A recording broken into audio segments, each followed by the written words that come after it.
Всем привет! Вы на канале Планета Земля. И сегодня мы поговорим о мустангах. Что мы знаем о них? Еще в детстве они входили в нашу жизнь со страниц книг. Мустанг и находец, всадник без головы. Позже их подхватило кино, а затем и анимация. Мустанг прочно занял место в воображении как идеальная лошадь. Величественная, быстрая, гордая, созданная для свободы и ветра. Многие знают, что мустанг — это машина, но особая эрудированная часть населения знает, что это одичавшая лошадь Северной Америки, чья история тесно связана с освоением континента. Популяции этих животных сформировались из потомков домашних лошадей, завезенных европейскими колонистами в 16-17 веках. Вот, пожалуй, и все. А хотелось бы больше узнать интересной информации о том, как это произошло, как мустанги живут в дикой природе, да и только ли одичавшие лошади живут в Америке. Возможно, и нет. Вот поэтому здесь и сейчас мы поговорим о них поподробнее. Поехали! Мустанг. Лошадь, которую мир привык видеть через призму мифа. В массовом сознании он мчится по бескрайним равнинам, грива развивается, камера замедляет бег и музыка нарастает. Кино, реклама, книги десятилетиями закрепляли за мустангом образ абсолютной свободы, животного, не знающего узды, запоров и компромиссов. Мустанг стал символом Запада, простора и вечного движения. Но за этим образом скрывается парадокс. Мустанг – дикая лошадь, которой по строгой логике в истории быть не должно. Его предки были домашними. Они пришли на континент вместе с человеком, под седлом и в упряжи, зависимые от воли хозяина. А затем сбежали или были брошены и потерялись в пространстве. И произошло нечто редкое. Домашнее животное не просто одичало, а заняло полноценную экологическую нишу, перестроив тело, поведение и социальную жизнь под законы открытого ландшафта. Именно поэтому мустанг – идеальный герой для разговора сразу о трех вещах. Об эволюции, потому что он наглядно показывает, как быстро естественный отбор возвращает форму к функциональности. Об истории, потому что в его судьбе зашита колонизация, освоение континента и конфликт человека с пространством. И о самом человеке, существе, которое умеет создавать, контролировать и терять. Самое интересное то, что лошади в Америке появились задолго до человека. Более того, именно Северная Америка была их прародиной. Миллионы лет назад по этим же равнинам, где сегодня бегут мустанги, уже паслись древние лошади. Именно здесь эволюция оттачивала форму копыта, удлиняла ноги, перестраивала зубы под жесткие травы открытых пространств. Узнали об этом не по легендам и не по догадкам, а по костям. Причем в буквальном смысле. Северная Америка оказалась одним из самых богатых в мире регионов по ископаемым остаткам древних лошадей.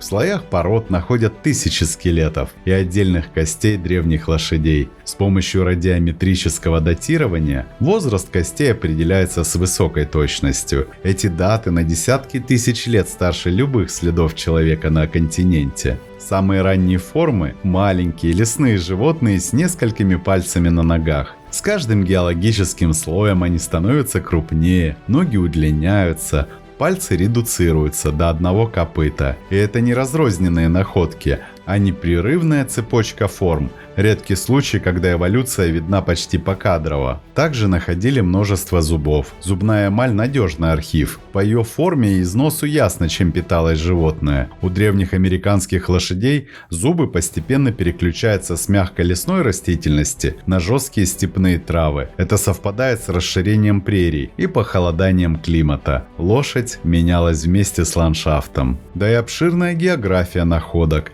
Ископаемые лошади найдены от Аляски до Мексики. Более того, именно из Северной Америки их предки через сухопутный Берингов мост расселились в Азию, а затем в Европу и Африку. А в конце последнего ледникового периода лошади на американском континенте исчезли. Причины до сих пор обсуждаются: климатические изменения, давление со стороны первых людей, сочетание факторов. Но факт остается фактом. К моменту, когда человек начал осваивать эти земли всерьез, лошадей здесь уже не было. И вот парадокс истории. Спустя тысячи лет лошадь возвращается не через эволюцию, а на кораблях. В 1519 году Эрнан Кортес, будущий правитель Новой Испании, высадился на берегах Мексики с отрядом, который по всем рациональным меркам не имел шансов на успех. Около 500 солдат против многолюдной, богатой, воинственной цивилизации, несколько пушек, немного аркебуз, ограниченные запасы и 16 лошадей. Смешная цифра для войны и поразительно большая для мифа, который только начал складываться. Трудно сказать, на что рассчитывал этот авантюрист. Индейцы были многочисленны, прекрасно знали местность, защищали свою землю и были готовы драться насмерть. Артиллерия испанцев не могла решить исход кампании.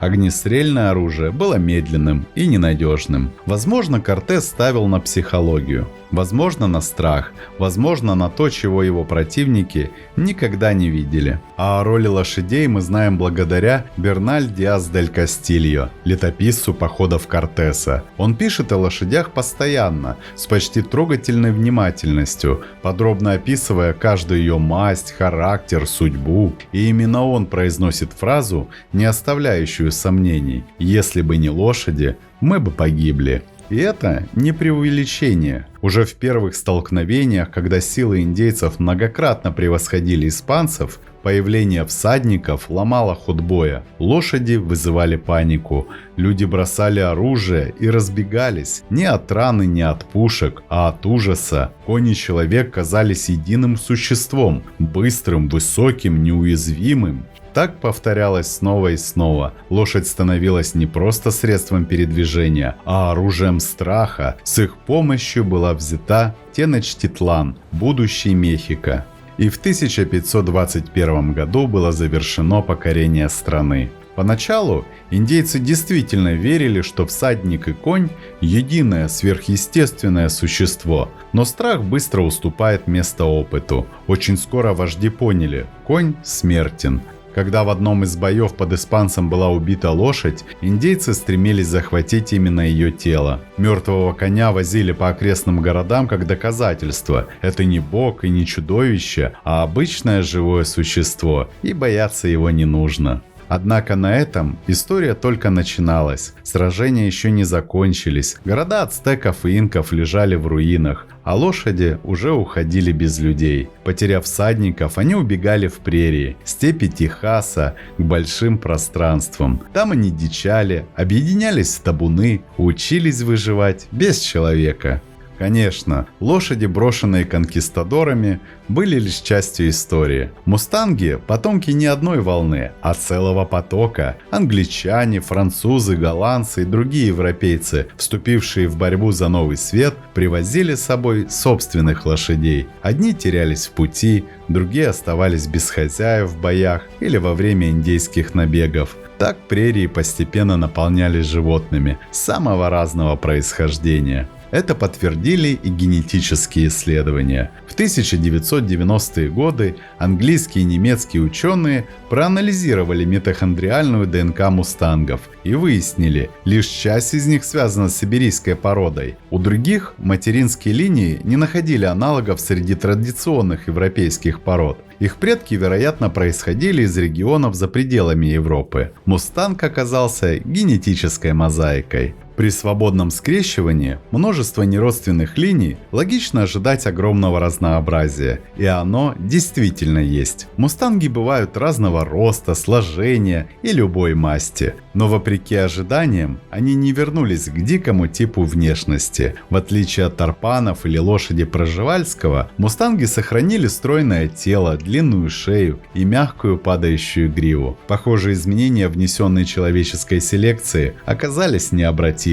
Зато образ жизни мустанги воспроизвели почти полностью. Их настоящей страной стали открытые пространства между Миссисипи и Сьерра-Невада, сухие степи и полупустыни. Именно в таких ландшафтах когда-то и появились первые лошади. И именно туда мустанги спустя тысячелетия вернулись, уже как свободные животные нового времени, и где они живут табунами. Казалось бы, для травоядных идеальной средой должны быть влажные территории, где трава гуще, мягче и доступнее. Но история лошадей и мустангов в частности пошла иным путем. Они выбрали умеренные широты и засушливые ландшафты. И в этом выборе нет ничего случайного. Влажный климат почти всегда означает снежные зимы, а снег для крупного копытного – двойная угроза. Под ним скрыта трава, а глубокий покров лишает лошадь ее главного спасения – скорости. В таких условиях хищник получает преимущество. В сухих же степях зима короче и малоснежнее, а открытый ландшафт и ветры часто оставляют землю почти голой. Даже если снег все же ложится, копыта лошади легко разгребает неглубокий слой, позволяя добыть прошлогоднюю траву. Пищеварительная система справляется и с этим скудным кормом, ровно настолько, чтобы дотянуть до весны. И многие знают, что лошади образуют табун, и мустанги не исключение. Но мустанговый табун – это не хаотичное скопление лошадей, разбросанных по прерии. Это устойчивая социальная система, выстроенная годами и поколениями, со своей памятью, правилами, внутренней логикой и четким суточным ритмом. Здесь нет случайных ролей и лишних движений. Типичный табун состоит из одного доминирующего жеребца, нескольких кобыл и подрастающего молодняка. Жеребец удерживает группу и отражает соперников, следит за целостностью табуна, контролирует перемещение. И хотя жеребец выглядит их хозяином, на практике стратегическим лидером чаще становится одна из старших кобыл. Именно она решает, когда двигаться к воде,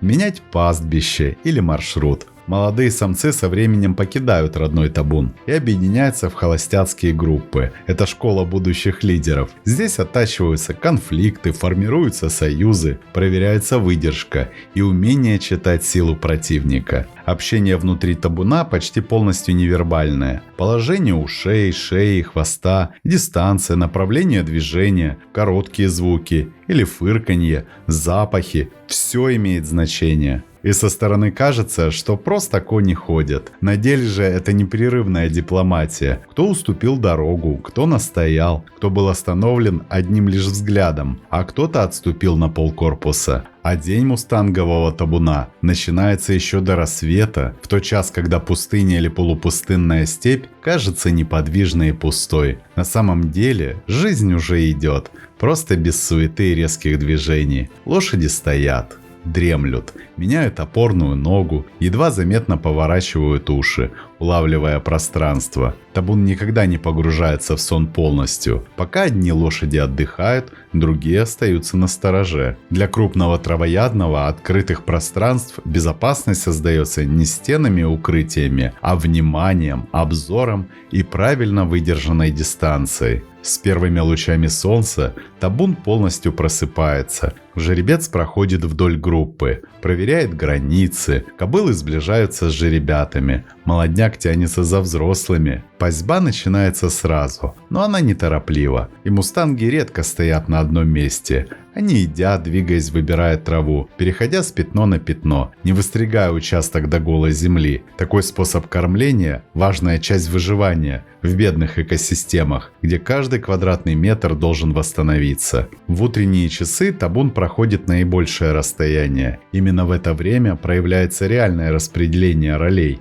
Жеребец не ведет группу в буквальном смысле, но он держит ее целостность, отгоняет холостяков, пресекает попытки отделения, встает сбоку или сзади, контролируя периметр. Кобылы же играют роль памяти. Именно они знают, где вода держится дольше, где трава пережила засуху, какие маршруты безопасны. А малыши же, ребята, только учатся жить. Они не ограничиваются следованием за матерями, а постоянно пробуют новое. Выбирают растения, вступают в игровые поединки, срываются в бег и мгновенно останавливаются. Через такие действия формируется реакция, координация и понимание собственных возможностей. Здесь Здесь же закладываются основы будущей иерархии и социальной роли. К полудню ритм меняется. Жара заставляет табун замедлиться. Лошади выбирают открытые продуваемые участки или редкую тень кустарников. Стоят, меняют позы, опускают головы. В это время они почти не пасутся, да и конфликты минимальны. Социальное общение продолжается на языке ушей, взгляда, расстояния, но даже в покое табун остается структурой, где каждый знает свое место. Самый напряженный момент дня связан с водой. Подход к источнику – это центр всей экологии мустангов. Здесь могут пересекаться разные табуны, холостяцкие группы, дикие копытные. Мустанги редко бросаются к воде. Они оценивают обстановку, ждут, выстраиваются, пьют быстро, без задержек и также быстро уходят. Именно у воды роль жеребца становится особенно заметной. Он занимает позицию между группой и потенциальной угрозой, демонстрирует силу, часто без реальной драки. При нормальной численности табун не задерживается у источника надолго. Движение продолжается, потому что остановка в таких местах опасна. Во второй половине дня жизнь снова меняется. Температура падает, начинается вторая волна кормления. Жеребята активны, молодые самцы пробуют силы. Возникают короткие конфликты, которые редко перерастают во что-то серьезное. Это время тонкой настройки социальных связей. Мустанговая иерархия не держится на постоянной агрессии. Она поддерживается множеством мелких уступок, предупреждений и компромиссов. С наступлением сумерек табун постепенно собирается, дистанции сокращаются, движение становится тише, выбирается место ночевки, обычно открытое с хорошим обзором. Лошади сближаются, формируя компактную группу. Ночь снова возвращает их в режим внимания и экономии, и цикл замыкается. Зимой мустанги часто собираются в крупные скопления, по несколько сотен голов. Такие крупные стада – результат временного объединения нескольких самостоятельных групп. Чаще всего это происходит у источника воды, на богатых пастбищах, во время сезонных перемещений. Пространство и ресурсы буквально собирают мустангов вместе. При этом социальная структура не разрушается. Внутри большого скопления каждая гаремная группа сохраняет свою целостность. Жеребцы продолжают контролировать именно своих кобылок. Молодняк держится в пределах знакомых связей, а конфликты между группами сведены к минимуму. Такие объединения напоминают не единый табун, а несколько соседствующих сообществ, движущихся рядом.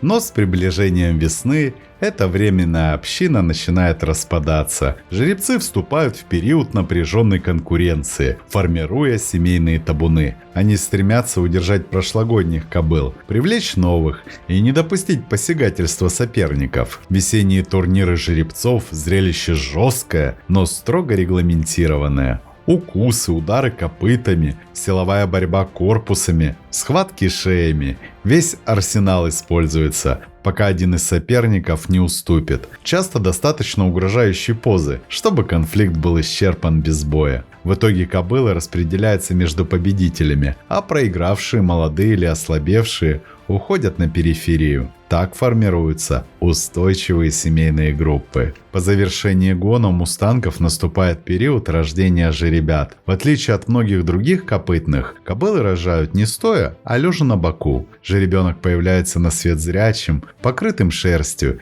и удивительно готовым к жизни. Уже через несколько минут он встает на ноги, а к концу первого часа уверенно следует за матерью. Самые крепкие и резвые в этот же день способны переходить на короткий галоп. Задерживаться нельзя. Табун всегда в движении. Мустанг самостоятелен с первых часов жизни, но связь с матерью остается прочной и длится до полного взросления. Уже в первые месяцы жеребята начинают щипать траву, а к полугоду способны выживать на подножном корме. Хотя материнское молоко остается важной частью рациона до 10 месяцев и дольше, если кобыла не беременеет вновь. Лето в жизни мустангов проходит размеренно. Основное время занимает кормление. давления до 12 часов в сутки, иногда и больше. Переходы совершаются лишь при необходимости. Конфликты между жеребцами редки, гаремы стабильны, а попытки нарушить порядок предпринимают в основном холостяки. С приближением зимы напряжение спадает окончательно. Табуны вновь объединяются в крупные группы. Ведь в большом сообществе легче добывать корм из-под снега, противостоять ветрам и держать оборону перед хищниками. Да и со временем мустанги все-таки немного изменились, и сегодня они отличаются от породистых верховых лошадей. Мустанг ниже ростом, короче в корпусе, с плотным костяком, мощными суставами и отлично развитыми сухожилиями. Эта внешняя скромность не недостаток, а результат жесткого естественного отбора. Компактное тело снижает теплопотери, уменьшает риск травм и позволяет экономить энергию во время длительных переходов. Особую роль в этой системе выживания играют копыта. Мустанги обходятся без подков, и именно поэтому их копыта близки к биомеханическому идеалу. Они твердые, узкие, с плотной стенкой и хорошо развитой стрелкой, работающей как естественный амортизатор. Постоянное движение по каменистой почве, песку и сухой земле формирует прочную устойчивую форму. А те, чьи копыта не выдерживают нагрузок, просто не выживают, а отбор здесь беспощаден и быстр. Метаболизм мустанга – пример предельной экономии. Он способен сохранять хорошую физическую форму на крайне скудных пастбищах. Жесткие травы, полынь, сухие злаки – рацион, который для домашней лошади означал бы истощение, а для мустанга стал нормой. Пищеварительная система работает медленно и эффективно, извлекая максимум из минимума. Жировые запасы накапливаются не для внешнего вида, а как стратегический резерв на зиму и засуху. А температурная устойчивость мустангов впечатляет. Летом они легко переносят жару пустынь и степей, снижая активность в самые знойные часы. Зимой отращивают густую шерсть, надежно защищающую от морозов и ветра. Сезонные перемещения, смена пастбищ и четкий ритм табуна позволяют им выживать там, где условия кажутся почти невозможными. Все это позволило одичавшим лошадям быстро размножиться. Мустанги осваивали прерии, степи, полупустыни и горные плато. И долгое время казалось, что лошадь окончательно и бесповоротно вернулась в новый свет. Естественных врагов у лошадей, вернувшихся на свою историческую родину, по большому счету оказалось всего два – волк и человек. И если с хищниками все было понятно, то с людьми ситуация долго оставалась двойственной. Мустангов ловили индейцы, особенно прославились в этом Команчи и Кайова. Они использовали мустангов как верховых и вьючных животных, выстраивая на их основе мобильную, военную и охотничью культуру великих равнин. И лошадь радикально изменила образ жизни этих народов, сделав их одними из самых подвижных и опасных противников колонистов. На мустангов охотились не столько ради мяса и шкур, хотя индейцы довольно быстро оценили то и другое, сколько с иной целью – вновь превратить вольных скакунов в домашних животных. Белые охотники и скотоводы, так называемые мустангеры, также активно отлавливали диких лошадей. Их приручали для хозяйственных нужд, использовали в работе, а иногда также добывали ради мяса и шкур.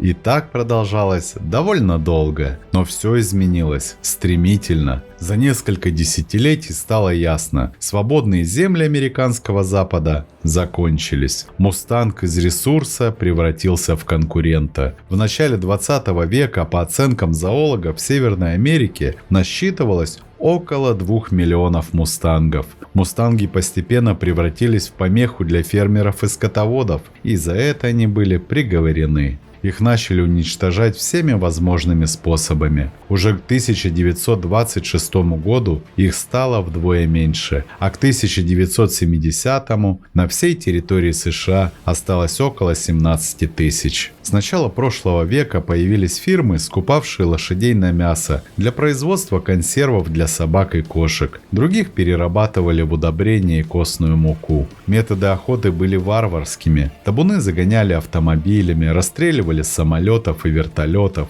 Пойманных лошадей набивали в грузовики, сутками везли на бойни, где они неделями ждали своей участи, умирая от жажды и истощения. Тем, кого не удалось сразу погрузить, стягивали ноздри проволокой. чтобы не ушли далеко. Это была черная страница истории страны, любящей говорить о гуманизме. И они бы исчезли полностью, если бы не женщина Вельма Брон-Джонстон, вошедшая в историю как дикая лошадь тени. В 1950 году она увидела грузовик, из которого капала кровь, и узнала, что это везут диких лошадей на скотобойню. С этого дня она посвятила жизнь их защите. И благодаря ее усилиям, правда только в 1959 году, был принят закон, запрещающий охоту на мустангов с автомобилей. Но о вертолетах и самолетах ничего не было сказано, а ведь именно они-то и были основным оружием охотников на диких лошадей. Грузовых фургонов мустангов только перевозили, истребление продолжалось. Следующий шаг оказался решающим. В защиту лошадей поднялись студенты и даже дети, и общественное давление стало невозможно игнорировать. В 1971 году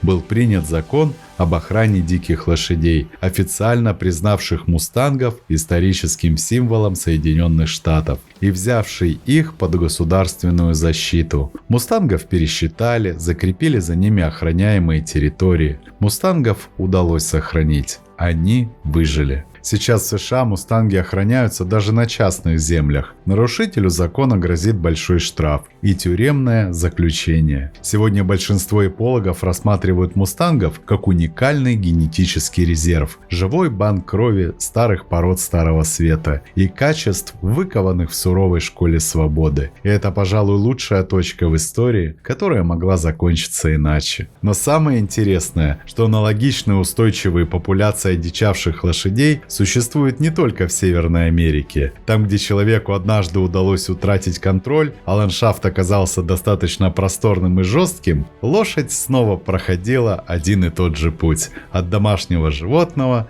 к самостоятельному элементу экосистемы. Недалеко в пампасах Южной Америки такие лошади получили название цимаронов. Они появились вскоре после испанского завоевания и быстро освоили открытые травянистые пространства Аргентины, Уругвая и юга Бразилии. Как и мустанги, цимароны формировали табуны, уходя от людей, и дичали. Однако, в отличие от Северной Америки, интенсивное освоение пампасов и массовое скотоводство практически не оставили им пространства. Сегодня цимароны считаются исчезнувшими как дикая популяция. Сохранились лишь породы, происходящие от них, но не сами свободно живущие табуны. В Австралии одичавшие лошади известны как брамби. Их история началась в 18-19 веках, когда лошадей завозили для нужд колоний, а затем теряли или отпускали. Австралийский континент с его огромными полупустынными пространствами оказался удивительно подходящим для повторной одичалости. Брамби тоже живут табунами, совершают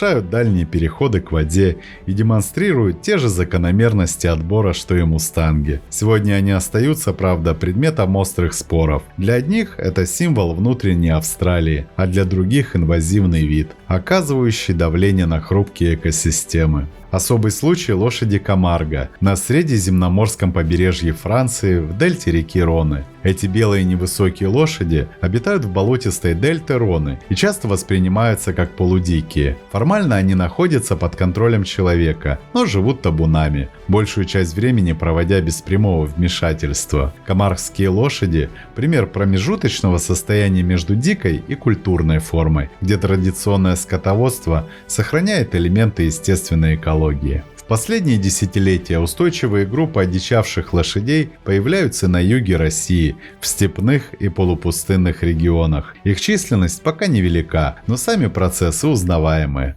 Уход от человека, формирование табунов и адаптация к климату и кормовой базе. В Европе такие популяции сформировались в восточной и центральной части континента. В Румынии табуны живут в дельте Дуная, приспосабливаясь к сезонным паводкам и ветрам. В Испании и Португалии сохраняются полусвободные популяции в горных и степных зонах, близкие по образу жизни к историческим формам. В Азии одичавшие лошади встречаются в Монголии и на севере Китая, где часть домашних табунов постепенно уходит из-под контроля человека и формирует устойчивые группы. В Казахстане и на сопредельных территориях Центральной Азии также фиксируются процессы вторичного одичания, особенно в малонаселенных степных районах. Все эти примеры говорят об одном: одичавшие лошади не историческая случайность и не экзотическое исключение. Это повторяющийся биологический сценарий. Стоит человеку ослабить контроль, а ландшафту предоставить пространство, и лошадь снова становится тем,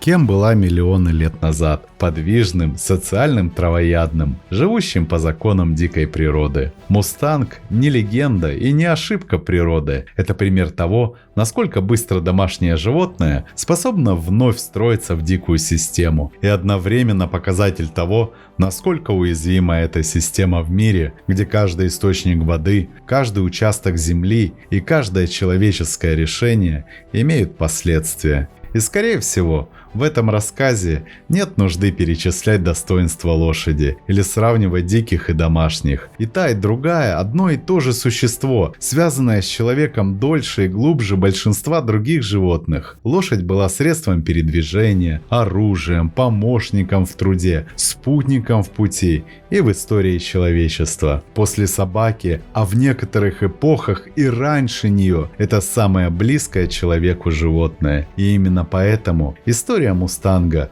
важна не только как разговор о диких табунах. Это история о нашем умении или неумении делить пространство с теми, кого мы однажды приручили, а затем вновь отпустили на свободу. Смотрим, слушаем, записываем, подписываемся. Не забываем ставить лайки и делиться этим видео с друзьями. Это очень помогает продвижению. С вами канал Планета Земля.